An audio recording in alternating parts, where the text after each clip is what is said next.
안녕하세요. 오늘은 좌백 작가님의 비적유성탄이라는 무협소설을 소개하겠습니다. 한국 무협소설의 거장인 좌백 작가의 작품들 중에서 이 소설의 특징은 무림 고수인 주인공 왕필의 아내가 병으로 죽고 나서 목표의식이 없는 삶을 살아가다가 어쩌다 포졸이 되어서 여러 사건에 휘말리게 되는 내용입니다.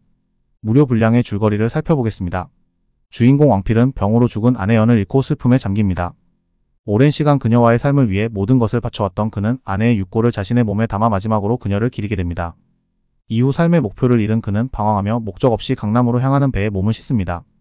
항구에서 그는 왕 포두라는 탐욕스러운 관리를 만나고 가짜 신분증을 만들기 위해 뇌물을 건네며 협상을 이어갑니다. 왕 포두의 안내로 저렴한 여관 호화반점에 머물게 되고 왕 포두는 그에게 포케 자리를 제안하며 돈을 벌 기회를 주겠다고 합니다. 은밀하게 신분을 숨기고 살기에 좋은 위치라고 설득하자 왕필은 이를 수락합니다. 저녁이 되어 왕 포두는 그를 불러 이 지역의 유지 5명을 소개합니다. 이들은 지역을 실질적으로 관리하는 인물들로 왕필에게 포케 자리를 맡기며 환영의 뜻을 전합니다. 왕필은 지역 유지를 위한 잔치 자리에서 포케가 입는 푸른 관복과 장비를 선물 받습니다. 이는 곧 그가 단순히 관리되는 보여주기식 포케로서 이용될 것임을 의미합니다. 이제 포케가 된 그는 왕 포두의 부하로 살아가며 새로운 삶의 여정을 시작하게 됩니다.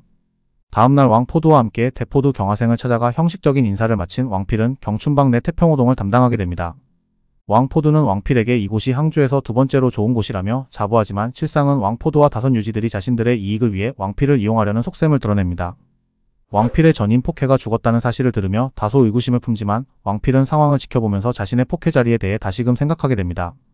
왕필은 점차 항주 생활과 이곳의 질서를 알아가며 자신이 왕 포두의 이익에 따라 행동하게 된 포케 역할에서 조용히 상황을 지켜보는 길을 선택하게 됩니다. 어느 날 왕필과 왕 포두가 항주 노서호동의 살인사건 현장을 조사하게 됩니다. 시궁창 냄새가 진동하는 누추한 골목에 자리잡은 오두막에 들어서자 시체 옆에는 고통에 찬 듯 보이는 여인이 있었습니다. 왕필은 곧 주변 상황을 살피며 사건을 파악하기 시작합니다. 무성의한 태도로 수사에 임하는 동료 장포케와 왕포두의 서두르는 모습 속에서 왕필은 단순한 사건이 아님을 감지하고 마왕의 죽음이 아내에 의해 이루어졌음을 깨닫습니다. 하지만 왕포두는 이를 덮어두기로 하며 정의보다 편리함을 택합니다. 이후 왕필은 왕포두의 부당한 행보와 여인의 사정을 곱씹으며 여관으로 돌아옵니다. 밤이 되어 자려던 그는 갑자기 울부짖는 소리에 잠을 깹니다. 복도를 나서던 왕필은 빨간 머리에 푸른 눈을 가진 커다란 서양인이 폭력을 휘두르며 여관을 아수라장으로 만드는 광경을 목격합니다. 그의 주먹에 속수무책으로 쓰러지는 사람들 속에서 왕필은 서양인 고수를 제압하려는 흑도 무리민들을 보게 됩니다. 혼란을 지켜보던 왕필은 마침내 여관 주인 하대고의 제안에 반값을 깎는 조건으로 싸움에 개입하기로 합니다. 격투를 벌인 끝에 왕필은 서양인을 능숙하게 제압해 밧줄로 묶어버립니다.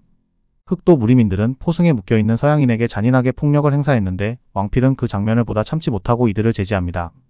흑도 무리 중에 최육이 거칠게 반발하며 왕필에게 도전하지만 왕필은 그의 손목을 비틀고 흑도 무리민들을 모두 제압해버립니다. 이로써 왕필은 서양인 로저 드 길버트와 흑도 무리민들을 모두 압도하는 실력을 보여줍니다. 홍모양기라고 불리는 로저 드 길버트는 영국의 귀족이자 탐험가로 일본의 황금전설을 쫓다가 항해 중에 배가 난파되면서 중국 해안에 표류했습니다. 여러 지역을 떠돌다 항주까지 오게 된 그는 이곳의 왕 포두와 하대고의 손에 맡겨져 사실상 방치되며 괴물로 취급받습니다. 로저는 항주에 온 이후에도 과격하고 야만적인 행동을 멈추지 않으며 특히 여자를 밝히는 성향으로 인해 소란을 일으키고 왕필에게 제압당한 것이었습니다. 왕필이 로저를 제압하고 난 뒤부터 그를 주기적으로 단속하며 악취가 심해 목욕도 시키라는 조건을 여관 주인 하대고와 협상합니다. 하지만 로저는 목욕을 극도로 두려워하며 왕필에게 반항하려 하지만 왕필은 포승을 사용해 묶어서 뜨거운 물이 담긴 큰 목욕통에 담가버립니다. 로저가 반항할 때마다 점혈을 써서 못 움직이게 만든 후 다시 물에 담가서 결국 로저는 악취를 겨우 씻어낼 수 있었습니다. 줄거리는 여기까지 하겠습니다. 비적 유성탄이라고 불리는 주인공 왕필이 외적, 홍목이, 로저 길버트 남작을 만난 시점입니다. 무림의 비적, 도적, 해적, 외적이 뭉쳐야 본격적으로 이야기가 흘러가는데 이제 도적과 해적의 만남이 남았네요. 비적인 왕필이 특이한 새 친구들과 좌충우돌하면서 강호무림의 주목을 받게 되며 이야기가 흘러갑니다. 5권 완결인 소설이라서 시간 부담 없이 읽어보시면 될 듯합니다. 감사합니다.